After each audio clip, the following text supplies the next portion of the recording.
ആകാശവാണി.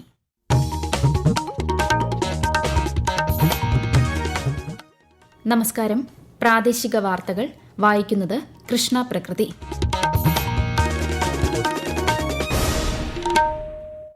പ്രധാന വാർത്തകൾ. നീറ്റ് ചോദ്യപേപ്പർ ചോർച്ച, വിദ്യാർത്ഥി പ്രക്ഷോഭം തുടങ്ങിയ വിഷയങ്ങളിൽ ഇന്നും പ്രക്ഷുബ്ധമായി പാർലമെന്റ്. ഇരുസഭകളും ഇന്നത്തേക്ക് പിരിഞ്ഞു. സംസ്ഥാനത്ത് സിദ്ധാർത്ഥ് ആന്റി റാഗിംഗ് നിയമം നടപ്പാക്കുമെന്ന് മുഖ്യമന്ത്രി വി ഡി സതീശൻ. വൈദ്യുതി പ്രതിസന്ധി മറികടക്കാൻ ഓപ്പൺ മാർക്കറ്റിൽ നിന്ന് 200 മെഗാവാട്ട് വൈദ്യുതി വാങ്ങാൻ സർക്കാർ തീരുമാനിച്ചതായും മുഖ്യമന്ത്രി. മലബാർ മേഖലയിലെ +1 പ്രതിസന്ധി പരിഹരിക്കുന്നതിനായി 120 അധിക ബാച്ച് അനുവദിച്ച് സംസ്ഥാന സർക്കാർ. അഞ്ചരക്കണ്ടി ദന്തൽ കോളേജ് വിദ്യാർത്ഥി നിതിൻ രാജിന്റെ മരണത്തിൽ കുടുംബത്തിന്റെ മൊഴി വീണ്ടും രേഖപ്പെടുത്തുമെന്ന് ക്രൈംബ്രാഞ്ചിന്റെ പുതിയ അന്വേഷണ സംഘം. ഒറ്റപ്പെട്ട ശക്തമായ മഴയ്ക്ക് സാധ്യതയുള്ളതിനാൽ കോഴിക്കോട്, വയനാട്, കണ്ണൂർ, കാസർഗോഡ് ജില്ലകളിൽ ഇന്ന് മഞ്ഞ ജാഗ്രത. കർണാടക തീരത്ത് ഇന്നും നാളെയും മത്സ്യബന്ധനത്തിന് വിലക്ക്. കോമൺവെൽത്ത് ഗെയിംസ് 2026 സ്കോട്ട്ലൻഡിൽ നാളെ തുടക്കം.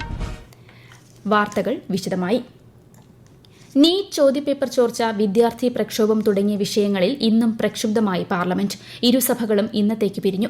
ചോദ്യോത്തരവേള ആരംഭിച്ചതു മുതൽ ലോക്സഭയിൽ പ്രതിപക്ഷം ശക്തമായ പ്രതിഷേധമാണ് ഉയർത്തിയത്.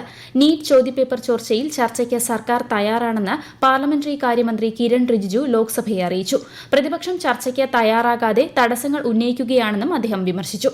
അതിനിടെ സഭയിലെ മോശം പെരുമാറ്റത്തിന് തൃണമൂൽ MP കല്യാൺ ബാനർജിയെ സസ്പെൻഡ് ചെയ്യുന്ന പ്രമേയം ലോക്സഭ പാസാക്കി. രാജ്യസഭയിലും സമാന രംഗങ്ങളാണ് അരങ്ങേറിയത്. യുവജനങ്ങളുടെ ആശങ്കകളോട് അനുഭാവപൂർണമായ സമീപനമാണ് കേന്ദ്ര സർക്കാരിനുള്ളതെന്നും പരാതികൾ കേൾക്കാനും പരിഹരിക്കാനും തയ്യാറാണെന്നും രാജ്യരക്ഷാമന്ത്രി രാജ്നാഥ് സിംഗ്. ഡൽഹിയിൽ നടക്കുന്ന പ്രതിഷേധങ്ങളുടെ പശ്ചാത്തലത്തിലാണ് പ്രതികരണം. രാഷ്ട്രീയ താൽപര്യത്തിനായി ചിലർ യുവാക്കളെ ഉപയോഗിക്കുകയാണെന്നും യുവജനക്ഷേമത്തിന് സർക്കാർ പ്രതിജ്ഞാബദ്ധമാണെന്നും അദ്ദേഹം പറഞ്ഞു. सरकार विद्यार्थियों और नौजवानों की आकांक्षाओं को पूरा करने और उनके कल्याण के प्रति पूरी तरह से प्रतिबद्ध है. हमारे छात्रों की हर चिंता को सुनना, उसका समाधान करना, ये हम सबकी जिम्मेदारी है. പാർലമെന്റിലേക്ക് തിങ്കളാഴ്ച മാർച്ച് നടത്തിയ പ്രതിഷേധക്കാർക്ക് നേരെ പോലീസ് അമിത ബലപ്രയോഗം നടത്തിയെന്ന ആരോപണത്തിൽ കേന്ദ്ര സർക്കാരിനോടും പോലീസിനോടും ഡൽഹി ഹൈക്കോടതി വിശദീകരണം തേടി. CCTV ദൃശ്യങ്ങളും വീഡിയോ റെക്കോർഡിംഗുകളും അടക്കം സുരക്ഷിതമായി സൂക്ഷിക്കാൻ ചീഫ് ജസ്റ്റിസ് DK ഉപാധ്യായ ഉൾപ്പെട്ട ബെഞ്ച് നിർദ്ദേശിച്ചു. സെപ്റ്റംബർ 11 കോടതി വീണ്ടും വാദം കേൾക്കുക. സംസ്ഥാനത്ത് സിദ്ധാർത്ഥ് ആന്റി റാഗിംഗ് നിയമം നടപ്പാക്കുമെന്ന് മുഖ്യമന്ത്രി വി ഡി സതീശൻ. തിരുവനന്തപുരത്ത് മന്ത്രിസഭാ യോഗ തീരുമാനങ്ങൾ മാധ്യമങ്ങളോട് വിശദീകരിക്കുകയായിരുന്നു മുഖ്യമന്ത്രി. കൂടുതൽ വിവരങ്ങളുമായി ആകാശവാണി തിരുവനന്തപുരം ജില്ലാ പ്രതിനിധി രജു കോലിയക്കോട്. വയനാട് വെറ്റിനറി കോളേജിലെ വിദ്യാർത്ഥിയായിരുന്ന സിദ്ധാർത്ഥിന്റെ പേരിലാണ് സിദ്ധാർത്ഥ് ആന്റി റാഗിംഗ് നിയമം നടപ്പിലാക്കുന്നതെന്ന് മുഖ്യമന്ത്രി വി ഡി സതീശൻ അറിയിച്ചു. റാഗിംഗ് സംബന്ധിച്ച പരാതികൾ വിദ്യാർത്ഥികൾക്ക് എളുപ്പത്തിൽ അധികൃതരെ അറിയിക്കാൻ സിദ്ധാർത്ഥ് ഡിസ്ട്രസ് ആപ്പ് രൂപീകരിക്കുമെന്നും മുഖ്യമന്ത്രി പറഞ്ഞു. പരമ്പരാഗത കയർ മേഖലയെ സംരക്ഷിക്കുന്നതിനായി ഓണക്കാലത്ത് സംസ്ഥാനതലത്തിൽ പ്രത്യേക ക്യാമ്പയിൻ സംഘടിപ്പിക്കും. സംസ്ഥാനത്ത് വ്യവസായ അടിസ്ഥാന സൗകര്യ വികസന മേഖലകളിൽ 10,000 കോടി രൂപയുടെ പുതിയ നിക്ഷേപം പ്രതീക്ഷിക്കുന്നതായി മുഖ്യമന്ത്രി പറഞ്ഞു. വൈദ്യുതി പ്രതിസന്ധി മറികടക്കാൻ ഓപ്പൺ മാർക്കറ്റിൽ നിന്ന് 200 മെഗാവാട്ട് വൈദ്യുതി വാങ്ങാൻ സർക്കാർ തീരുമാനിച്ചതായും ദീർഘകാല പരിഹാരത്തിനുള്ള പദ്ധതികൾ തയ്യാറാക്കി വരികയാണെന്നും വി ഡി സതീശൻ വ്യക്തമാക്കി. മലബാർ മേഖലയിലെ +1 പ്രതിസന്ധി പരിഹരിക്കുന്നതിനായി 120 അധിക ബാച്ച് അനുവദിച്ച് സംസ്ഥാന സർക്കാർ.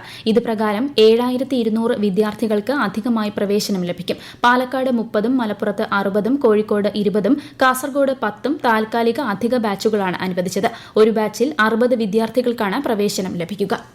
കണ്ണൂർ അഞ്ചരക്കണ്ടി ദന്തൽ കോളേജിലെ വിദ്യാർത്ഥി നിതിൻ രാജിന്റെ മരണവുമായി ബന്ധപ്പെട്ട അന്വേഷണത്തിൽ കുടുംബത്തിന്റെ മൊഴി വീണ്ടും രേഖപ്പെടുത്തുമെന്ന് ക്രൈംബ്രാഞ്ചിന്റെ പുതിയ അന്വേഷണ സംഘം. ലോൺ ആപ്പ് അധികൃതരുടെ ഇടപെടൽ പരിശോധിക്കുമെന്നും SP മോഹനചന്ദ്രൻ കണ്ണൂരിൽ മാധ്യമങ്ങളോട് പറഞ്ഞു. DOSP ജീവൻ ജോർജിനാണ് അന്വേഷണ ചുമതല. ഡോക്ടർ റാമിന്റെ അറസ്റ്റ് ഉടനുണ്ടാകും. റീ അറസ്റ്റിനുള്ള അപേക്ഷ കോടതിയിൽ കൊടുത്തതായും അദ്ദേഹം വ്യക്തമാക്കി. ഈ വാർത്തകൾ ആകാശവാണിയിൽ നിന്ന്. ആകാശവാണി വാർത്തകളും വാർത്താധിഷ്ഠിത പരിപാടികളും All India Radio News Thiruvananthapuram YouTube ചാനലിലും All India Radio News Thiruvananthapuram Facebook പേജിലും AR News_ തിരുവനന്തപുരം ഇൻസ്റ്റഗ്രാം അക്കൌണ്ടിലും AR News_TVM X ഹാൻഡിലും ലഭ്യമാണ്. സംസ്ഥാനത്ത് ഇന്നും വൈദ്യുതി നിയന്ത്രണത്തിന് സാധ്യതയെന്ന് KSEB. പവർ എക്സ്ചേഞ്ച് വഴി ആവശ്യമായ അളവിൽ വൈദ്യുതി ലഭ്യമാകാത്ത സാഹചര്യമുണ്ടായാൽ വൈകുന്നേരത്തെ പീക്ക് സമയങ്ങളിലായിരിക്കും ഭാഗിക വൈദ്യുത നിയന്ത്രണം ആവശ്യമായി വരിക. വഖഫ് ബോർഡിലെ അമുസ്ലിം നിയമനത്തെക്കുറിച്ച് മുഖ്യമന്ത്രി വി ഡി സതീശൻ തെറ്റിദ്ധാരണ പരത്തുന്നതായി മുൻ നിയമമന്ത്രി പി രാജീവ്. ഇക്കാര്യത്തിൽ ബിജെപിക്ക് അനുകൂലമായ നിലപാടാണ് മുഖ്യമന്ത്രി സ്വീകരിക്കുന്നതെന്നും അദ്ദേഹം വിമർശിച്ചു. വഖഫ് വിഷയത്തിൽ സംസ്ഥാനം നൽകിയ ഹർജിയിൽ സുപ്രീംകോടതി ഇതുവരെ തീർപ്പ് കൽപ്പിച്ചിട്ടില്ല. സംസ്ഥാന വഖഫ് ബോർഡിലെ ബാക്കിയുള്ള 2 അംഗങ്ങളെ ഉടൻ തീരുമാനിക്കുമെന്നാണ് LDF സർക്കാർ കോടതിയെ അറിയിച്ചതെന്നും അമുസ്ലിങ്ങളെ ഉൾപ്പെടുത്തുമെന്ന് പറഞ്ഞിട്ടില്ലെന്നും ശ്രീ പി രാജീവ് പറഞ്ഞു. തിരുവനന്തപുരത്തെ KPCC ആസ്ഥാനത്തേക്ക് BJP നടത്തിയ പ്രതിഷേധ മാർച്ചിൽ സംഘർഷം. രാഹുൽ ഗാന്ധി ഉൾപ്പെടെയുള്ള കോൺഗ്രസ് നേതാക്കൾ ഇന്നലെ ന്യൂഡൽഹിയിൽ പ്രധാനമന്ത്രിയുടെ ഔദ്യോഗിക വസതിക്ക് മുന്നിൽ നടത്തിയ പ്രതിഷേധത്തിനെതിരെയായിരുന്നു BJP മാർച്ച്. പാർട്ടി സംസ്ഥാന അധ്യക്ഷൻ രാജീവ് ചന്ദ്രശേഖർ പ്രതിഷേധം ഉദ്ഘാടനം ചെയ്തു. ബാരിക്കേഡ് മറികടക്കാൻ ശ്രമിച്ച പ്രവർത്തകർക്ക് നേരെ പോലീസ് ജലപീരങ്കി പ്രയോഗിച്ചു. പാലക്കാട് മലമ്പുഴയിൽ സ്ഥിതി ചെയ്യുന്ന ഇമേജ് ആശുപത്രി മാലിന്യ പ്ലാന്റിൽ കെട്ടിക്കിടക്കുന്ന മാലിന്യങ്ങളുടെ സംസ്കരണം വേഗത്തിലാക്കാൻ ജില്ലാ ഭരണകൂടം നിർദ്ദേശം നൽകി. ജലസ്രോതസ്സുകളിലേക്കും അന്തരീക്ഷത്തിലേക്കും മാലിന്യം വ്യാപിക്കാതിരിക്കാൻ അടിയന്തര നടപടികൾ സ്വീകരിക്കാനും നിർദ്ദേശം നൽകിയിട്ടുണ്ട്. കൂടുതൽ വിവരങ്ങളുമായി ആകാശവാണി പാലക്കാട് ജില്ലാ പ്രതിനിധി ഫൈസൽ അലിമുത്ത്.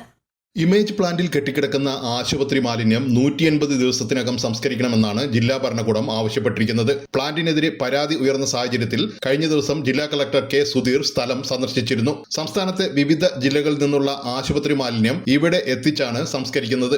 ഈ സാഹചര്യത്തിൽ പ്ലാന്റിന്റെ നിയന്ത്രിത ശേഷിയിൽ കൂടുതൽ മാലിന്യം എത്തിക്കാതിരിക്കാൻ ശ്രദ്ധിക്കണമെന്നാണ് ജില്ലാ ഭരണകൂടം ആവശ്യപ്പെട്ടിരിക്കുന്നത്. സംസ്കരണം വേഗത്തിലാക്കാൻ ഒരു ഇൻസിനേറ്റർ കൂടി സ്ഥാപിക്കണമെന്നും മാലിന്യം പ്ലാന്റിന്റെ അതിർത്തിക്ക് പുറത്തേക്ക് പോകുന്നില്ലെന്ന് ഉറപ്പാക്കണമെന്നും നിർദ്ദേശം നൽകിയിട്ടുണ്ട്.